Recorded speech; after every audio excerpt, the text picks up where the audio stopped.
Middle east में इस वक्त क्या हो रहा है? इराक के एरबिल में धमाका। पिछले 24 घंटों में हॉर्मूज में एक तेल टैंकर में धमाका। मगर अच्छी बात यह है कि अमेरिका और ईरान के बीच पिछले 48 घंटों से भी ज्यादा समय में हमला और जवाबी हमला नहीं हुआ है। इस बीच डोनाल्ड ट्रंप दुनिया को यह विश्वास दिलाने में लगे हुए हैं कि मेरे हथियारों का जखीरा खत्म नहीं हो रहा है।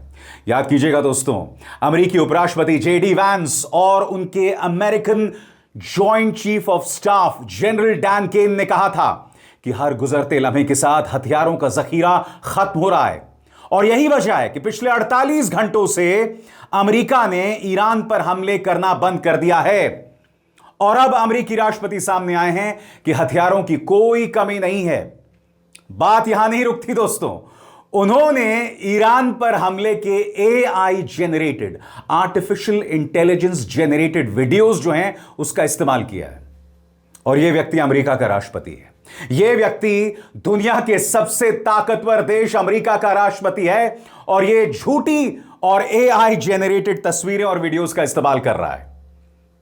हालात बहुत नाजुक है दोस्तों, और मैं आपको एक एक लम्हे और खबर के पीछे की खबर बताने वाला हूं। मगर सबसे पहले एरबिल में क्या हुआ, और मैं जानता हूं आप में से कई लोग जो हैं हिंदी नहीं पढ़ सकते, तो देखिए बहुत आसान है। अब मैं जो जानकारी आपको दिखाने वाला हूं ग्राफिक्स के जरिए, उसे आप सुनिएगा, ध्यान से सुनिएगा। मैं आसान लफ्जों में उसे आपको समझाने की कोशिश करूंगा। तो बड़ी खबर, what has happened in Erbil, जहां पर एक बहुत बड़ा ब्लास्ट हुआ है। मैं आपको याद दिलाना चाहूंगा, 24 घंटे पहले ईरान ने दावा किया था कि एरबिल में हमने अमेरिका के सारे इंफ्रास्ट्रक्चर को तबाह कर दिया है। और अब एरबिल में एक बॉम्ब ब्लास्ट। खबर क्या है आपके स्क्रीन पर। अब तक मिले इंफॉर्मेशन के मुताबिक आज एरबिल इंटरनेशनल एयरपोर्ट के पास सुनाई दिए धमाके सस्पेक्टेड ड्रोन को एयर डिफेंस सिस्टम द्वारा निशाना बनाए जाने से जुड़ा हुआ है। फिलहाल किसी बड़ी हानि यानी नुकसान या अमेरिकी ठिकानों पर सीधे हमले का कॉन्फर्मेशन नहीं हुआ है। यानी कि एक ड्रोन आ रहा था और उस ड्रोन को रोकने के लिए यह ब्लास्ट हुआ है। आगे एरबिल में आखिर हुआ क्या? लोकल और रीजनल मीडिया के मुताबिक एरबिल शहर और एयरपोर्ट की तरफ आ रहे सुसाइड ड्रोन को रोकने के लिए एयर डिफेंस सिस्टम एक्टिव हो गया। इसके बाद एक कई तेज धमाके सुनाई दिए। कुर्द और दूसरे रीजनल सोर्सेस का कहना है कि कई ड्रोन मार गिराए गए हैं। एक सस्पेक्टेड ड्रोन नीचे गिरा, जिसके बाद जोरदार धमाका हुआ और नए अमेरिकी कॉन्सुलेट और एयरपोर्ट के आसपास धुआं दिखाई दिया। एरबिल एयरपोर्ट का इलाका काफी अहम है क्योंकि यहां आम उड़ानों के साथ साथ अमेरिका के लीडरशिप वाले अलायंस सेना का बेस भी मौजूद है। इस इलाके को पहले भी ईरान सपोर्टेड मिलिशिया टारगेट करते रहते हैं। तो बड़ा सवाल दोस्तों, इस अटैक के पीछे कौन है और कितना नुकसान हुआ है? तो सबसे पहले, Who is behind the Erbil attack on your screens? पिछले कुछ दिनों की रिपोर्ट्स में इन घटनाओं को ईरान के रेवोल्यूशनरी गार्ड यानी IRGC या जो ईरान सपोर्टेड मिलिशिया है उसके साथ जोड़कर देखा जा रहा है। इन गुटों का कहना है कि वे नॉर्दर्न इराक में अमेरिकी मिलिट्री टारगेट्स को निशाना बना रहे हैं। हाल में कुछ ड्रोन्स हमलों की जिम्मेदारी कुछ गुटों ने ली है, लेकिन आज की इस घटना की जिम्मेदारी किसने ली है यह अभी फिलहाल साफ नहीं है। तो एक तरह से कहा जा सकता है दोस्तों कि एरबिल में अटैक हुआ है, मगर बड़ी खबर यह कि पिछले 48 घंटों में एक किस्म का सीज फायर बना हुआ है। मगर फिर पिछले 24 घंटों में हॉर्मूज में एक ऑयल टैंकर में बहुत बड़ा धमाका होता है। क्यों? क्योंकि यह ऑयल टैंकर एक माइन से टकरा जाता है, एक समुद्री बारूदी सुरंग से टकरा जाता है। ईरान अब तक क्या कह रहा है? ईरान यही कह रहा है कि हमने जो आपको रास्ता बतलाया है आप वहीं से गुजरें या हमारी इजाजत के बगैर ना गुजरें, क्योंकि इस वक्त हम कई बारूदी सुरंगों को, समुद्री बारूदी सुरंगों को हटा रहे हैं। ऐसे में हॉर्मूज में एक ऑयल टैंकर शिप में ब्लास्ट होता है। खबर आपकी स्क्रीन पर। रिपोर्ट्स के मुताबिक कल हॉर्मूज की खाड़ी में एक ऑयल टैंकर में जोरदार धमाका हुआ। ईरान का दावा है कि जहाज समुद्र में बिछाई गई एक माइन से टकरा गया था। हालांकि अभी इस घटना की कोई अहम जानकारियां साफ नहीं है। कहां और कैसे हुआ धमाका?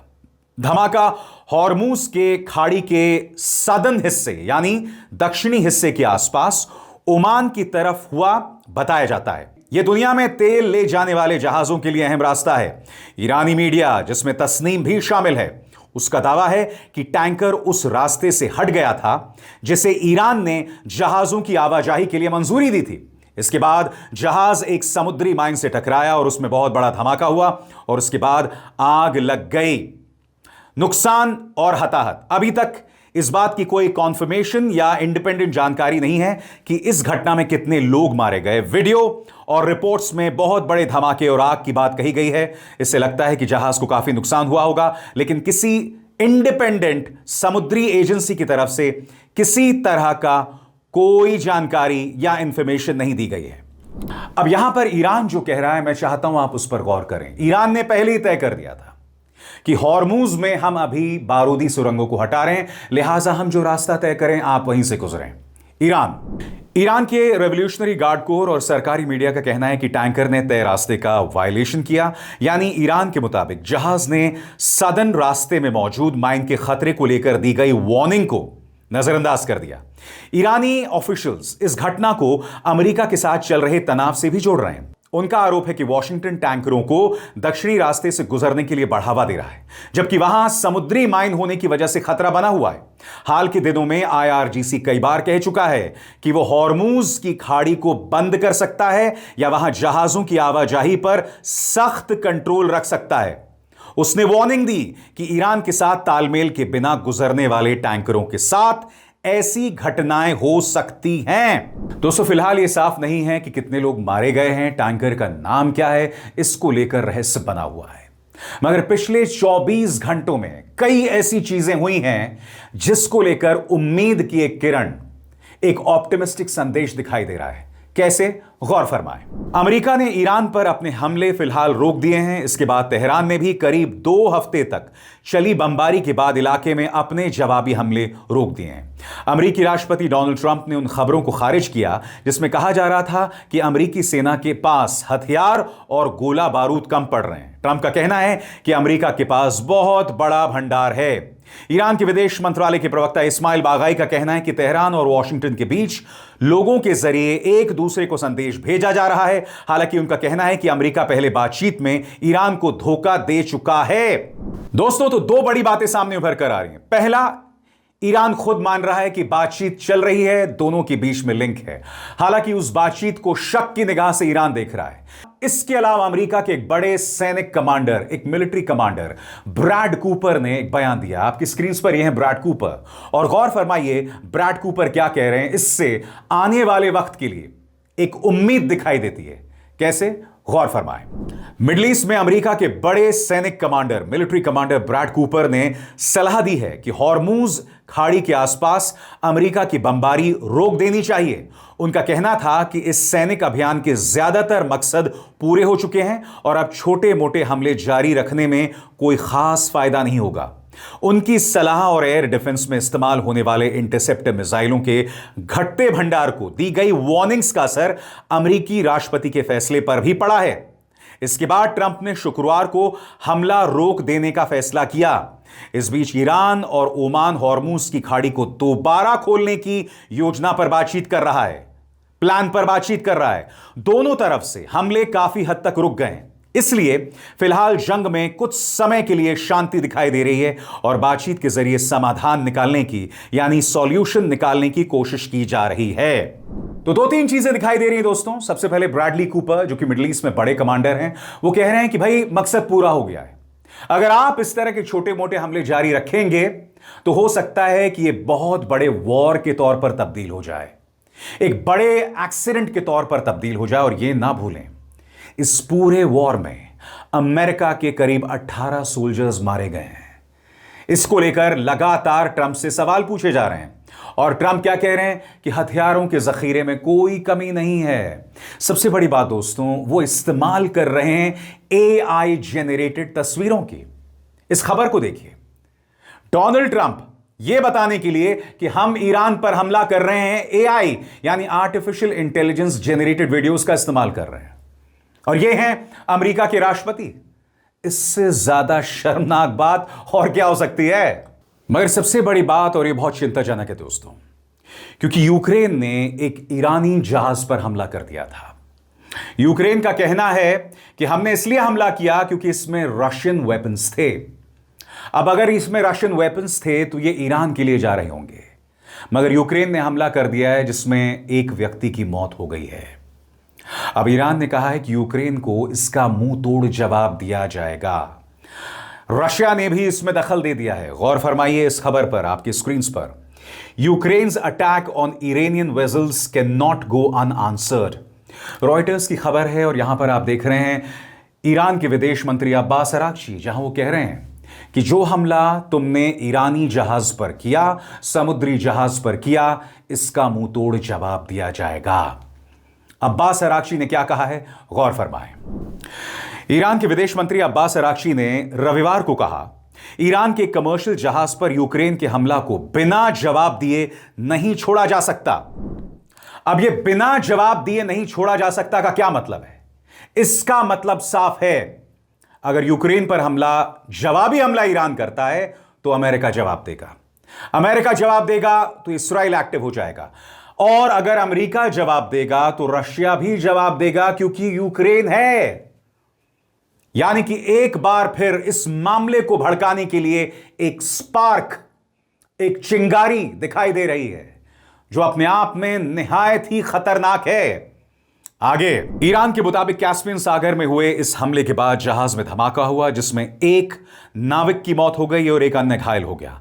अराक्ची ने यह बात यूरोपीय संघ की विदेश नीति प्रमुख काया कलास और रशिया के विदेश मंत्री सेर्गेई लावरोव से फोन पर बातचीत के दौरान कही। अराक्ची ने इसकी जानकारी सोशल मीडिया हैंडल एक्स पर भी दी। वहीं लावरोव ने इस हमले में नाविक की मौत पर दुख जताया और ईरान के प्रति अपनी सहानुभूति, अपनी हमदर्दी जाहिर की है। आप जानते हैं यहां पर चैलेंज क्या है? यहां पर चैलेंज यह है कि इस वक्त अमेरिका और ईरान के बीच में बमबारी खत्म हो गई है, मगर यूक्रेन ने एक ईरानी जहाज पर हमला कर दिया। Ukraine that had absolutely no business to poke its nose. यानी यहां पर दखल देने, हस्तक्षेप देने की कोई जरूरत नहीं थी वोलोदिमीर ज़ेलेंस्की को, जो कि यूक्रेन के राष्ट्रपति हैं, यूक्रेन के प्रेसिडेंट हैं। आखिर इन्हें हमला करने की क्या जरूरत थी? क्योंकि यूक्रेन और रशिया में पहले से वॉर चल रहा है, युद्ध चल रहा है। आप अपने घर पर फोकस कीजिए। आपने कहां अटैक किया? आपने सीधे अटैक किया ईरान पर। और यह मत भूलिए दोस्तों, इस पूरी जंग में, 40 दिन की उस जंग में वोलोदिमीर ज़ेलेंस्की ने अमेरिका की बहुत मदद की थी। खासतौर से जिस तरह से ईरानी ड्रोन्स आकर अमेरिकी ठिकानों पर गिर रहे थे, वोलोदिमीर ज़ेलेंस्की ने ट्रंप की मदद की थी और इस्राइल की भी मदद की थी। अब वोलोदिमीर ज़ेलेंस्की थोड़े और एम्बिशियस हो रहे हैं। उन्होंने एक ईरानी समुद्री जहाज पर हमला कर दिया, और आप जानते हैं इसका असर अच्छा नहीं होने वाला है। आप जानते हैं कि आने वाले दिनों में ईरान इसका मुंह तोड़ जवाब देगा, क्योंकि ईरान जो कहता है वो करता है। और सबसे बड़ी बात, ईरान अब सही मौके की तलाश में है। यूक्रेन को जवाब दिया जाएगा, अमेरिका उसका बहाना बनाएगा और एक बार फिर युद्ध शुरू हो जाएगा। यानी कि यह पूरा मामला इतना ज्यादा कॉम्प्लिकेटेड है कि यह सॉल्यूशन से कोसों दूर है। और इस मंच पर हम आप तक तमाम जानकारियां पहुंचाते रहेंगे, यह मेरा वादा है। अभिसार शर्मा को दीजिए इजाजत। नमस्कार।